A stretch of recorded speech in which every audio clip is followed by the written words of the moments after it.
No meio do deserto, cercado por nações hostis e conflitos milenares, um pequeno pedaço de terra continua a ser o centro das atenções do mundo inteiro. Guerras, alianças, ameaças nucleares, protestos e peregrinações. Tudo parece girar em torno de Israel. Mas, por quê? O que há de tão especial nesse lugar? Seria apenas coincidência histórica? Ou há algo maior por trás de tudo isso? Segundo a Bíblia, o futuro de Israel não está nas mãos da ONU, nem dos Estados Unidos, nem do Irã. Está escrito há milênios nas páginas sagradas da profecia. E o que ela revela é surpreendente. Hoje, no Divina Jornada, você vai entender o que a Bíblia diz sobre o futuro de Israel no fim dos tempos. Uma revelação que pode mudar completamente sua visão sobre o mundo.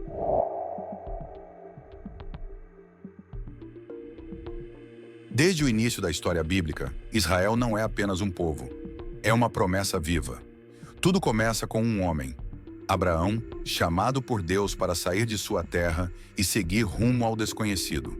Em Gênesis 12, Deus faz com ele uma aliança que ecoa até hoje. Farei de ti uma grande nação.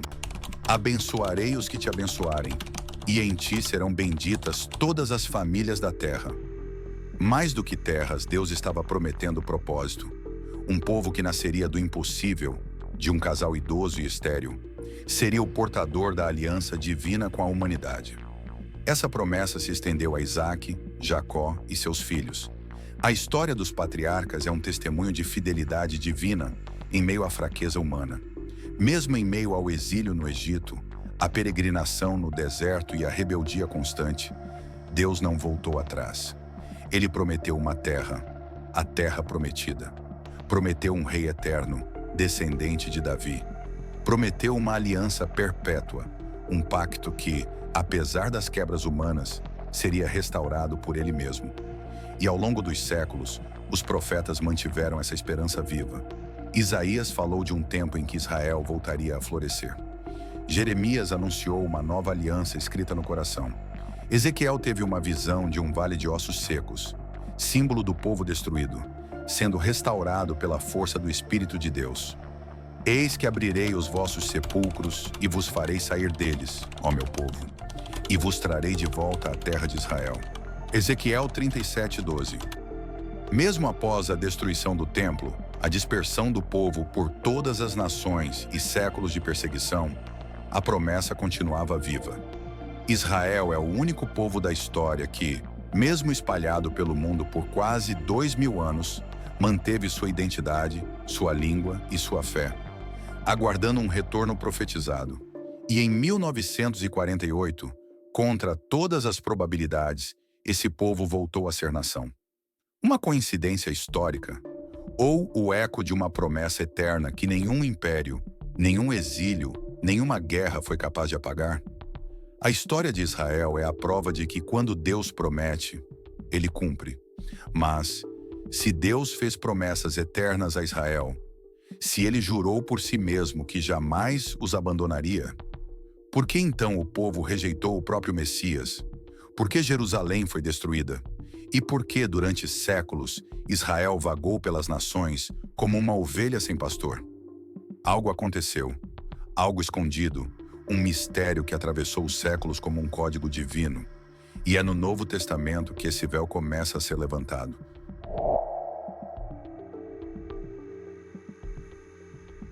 Com a chegada do Novo Testamento, muitos pensam que a história de Israel perdeu o protagonismo. Mas, será mesmo?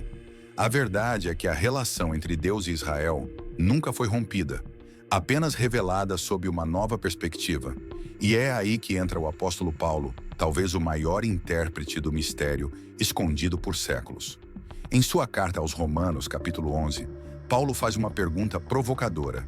Acaso Deus rejeitou o seu povo? De maneira nenhuma, pois eu mesmo sou israelita, da descendência de Abraão, da tribo de Benjamim. Romanos 11:1. Ele fala de uma cegueira parcial que caiu sobre Israel. Um véu espiritual que impediu muitos judeus de reconhecerem Jesus como o Messias. Mas isso tinha um propósito: abrir as portas da salvação aos gentios, ou seja, a nós. Pelo tropeço deles veio a salvação aos gentios, para provocar ciúmes em Israel. Romanos 11:11. É um mistério profundo. Deus usou o endurecimento temporário de Israel para alcançar as nações, mas com um objetivo final de restaurar completamente seu povo original. Israel não foi substituído. Foi preservado como um ramo natural de uma oliveira, aguardando o momento certo para ser enxertado de novo. Paulo chega ao clímax dessa revelação com uma declaração impressionante. E assim todo o Israel será salvo, como está escrito. De Sião virá o libertador, ele desviará de Jacó as impiedades. Romanos 11:26. Mas o que significa todo Israel? Uma restauração nacional? Um avivamento espiritual entre os judeus? O retorno em massa ao Messias? Teólogos debatem, mas o essencial é claro: Israel ainda faz parte do plano. Paulo chama isso de mistério, um segredo divino agora revelado. E finaliza com uma frase que ecoa como um trovão no coração da teologia bíblica.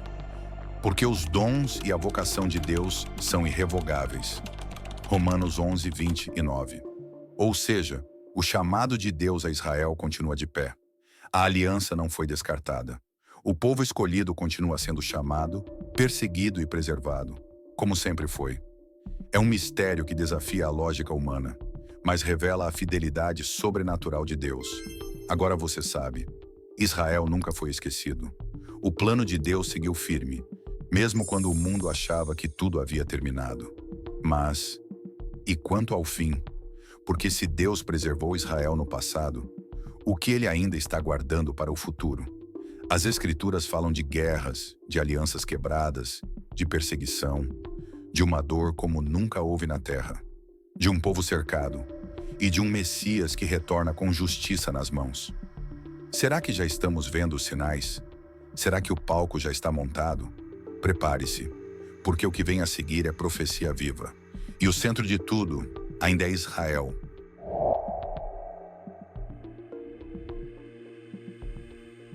Israel não é apenas o ponto de partida da história bíblica.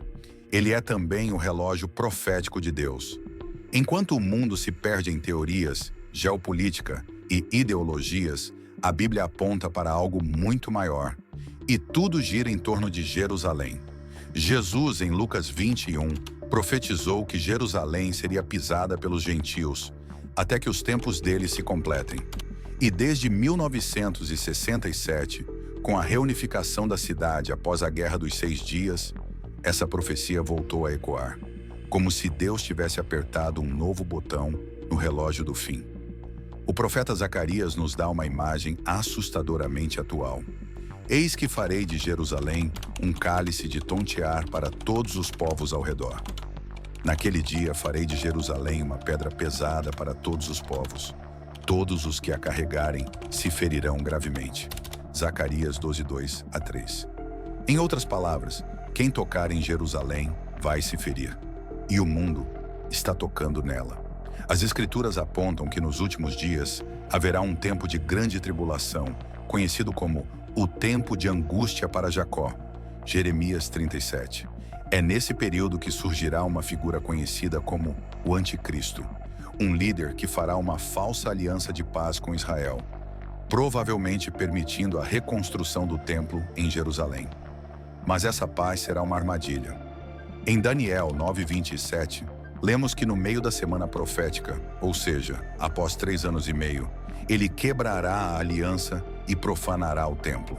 Esse ato é conhecido como a abominação da desolação e será o estopim da perseguição final contra Israel.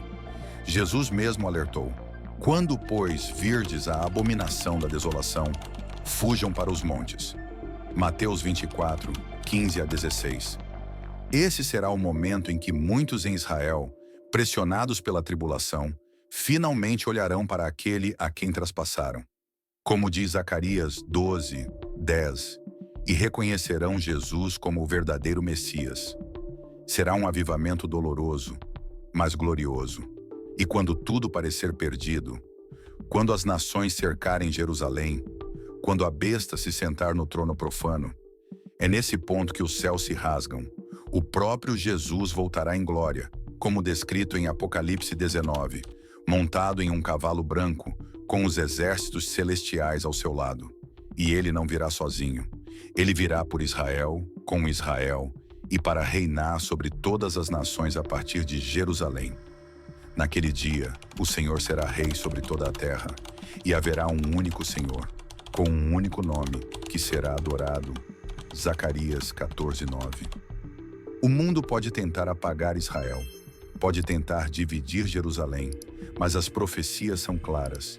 É em Israel que tudo começou, e é em Israel que tudo terminará. Ou melhor, é ali que tudo recomeçará.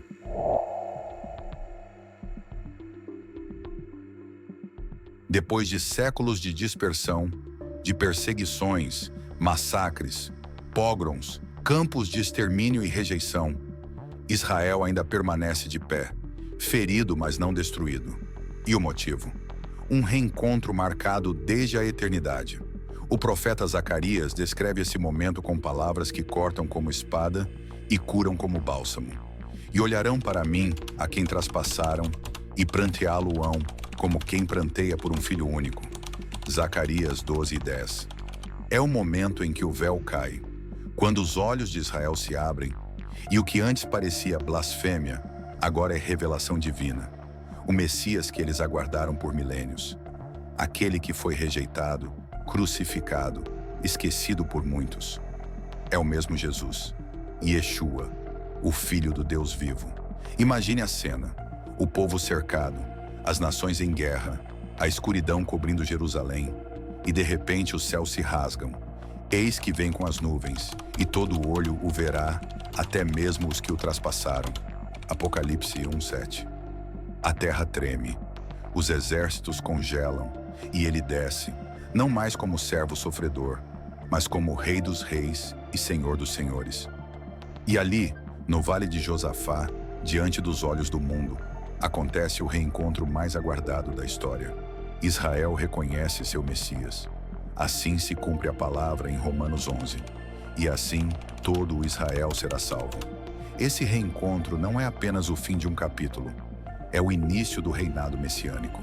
Cristo reinará a partir de Jerusalém por 1000 anos. E Israel, antes rejeitado, será o centro da justiça e da paz mundial. De perseguidos a protagonistas, de dispersos a reunidos, de cegos a testemunhas do Rei. É a grande reconciliação entre o povo e o seu Deus. O Messias esperado voltou. E dessa vez, ele não vai mais embora. O futuro de Israel não é só uma questão geopolítica. É um lembrete da fidelidade de Deus. Um Deus que cumpre promessas, que não se esquece de seu povo, que guia a história mesmo quando tudo parece fora de controle. E se Deus cumpre o que prometeu a Israel, ele também cumprirá o que prometeu a você. Você está preparado? Inscreva-se no canal, curta esse vídeo e compartilhe com alguém que precisa entender o que está por vir. E nos comentários diga: você crê que Israel ainda é o povo escolhido por Deus? Deixe sua opinião e nos vemos na próxima jornada.